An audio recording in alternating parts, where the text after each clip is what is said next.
Selamat pagi anak-anak. Assalamualaikum warahmatullahi wabarakatuh. Sebelum kita mulai pembelajaran untuk hari ini, sebaiknya kita berdoa. Berdoa dimulai. Ya, selesai. Materi pembelajaran kita hari ini adalah pembiakan tanaman secara generatif. Tujuan pembelajaran 1, siswa dapat mengetahui pengertian pembiakan tanaman secara generatif. Yang kedua, siswa dapat mengetahui prinsip-prinsip pembiakan tanaman secara generatif.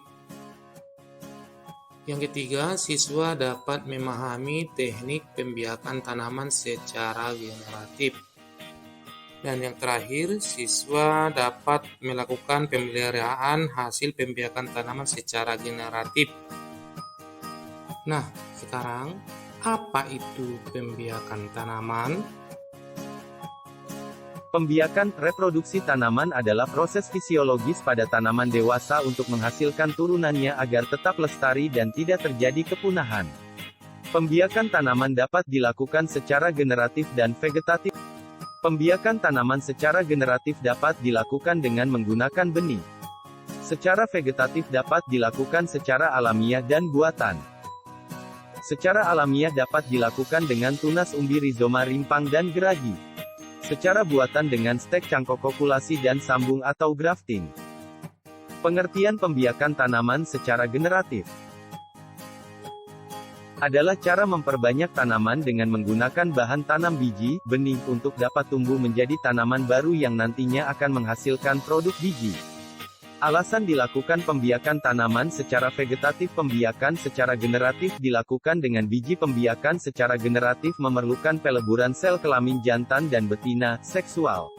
Pembiakan secara generatif dibutuhkan dua induk, jantan dan betina. Proses pembiakan secara generatif dibutuhkan alat bunga. Pembiakan secara generatif biasanya dilakukan oleh tanaman yang menghasilkan buah dan biji dan sulit diperbanyak dengan cara vegetatif. Pembiakan generatif belum tentu sama karena merupakan penggabungan kedua sifat induk.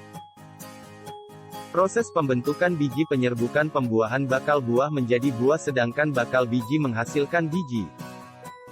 Bakal biji ovolum bagian-bagian bakal biji 1 kulit bakal biji, integumentum, lapisan bakal biji paling luar 2 badan bakal biji, nucellus jaringan yang diselubungi oleh kulit bakal biji 3 kandung lembaga, sakus embryonalis, sel dalam nucellus yang mengandung sel telur 4 liang bakal biji, mikrofil, liang pada kulit biji yang berfungsi untuk masuknya sel kelamin jantan pada proses pembuahan 5 tali pusar, funikulus pendukung bakal biji.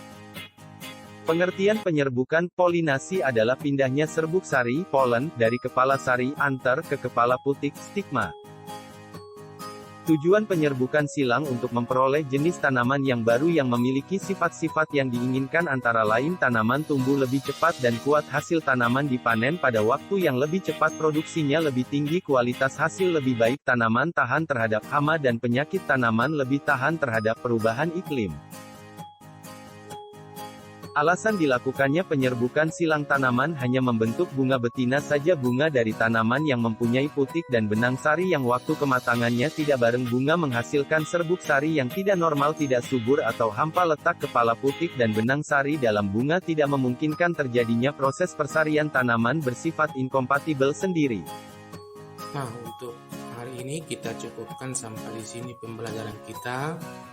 Dan marilah kita tutup dengan berdoa. Berdoa dimulai.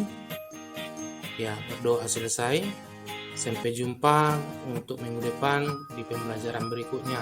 Assalamualaikum warahmatullahi wabarakatuh.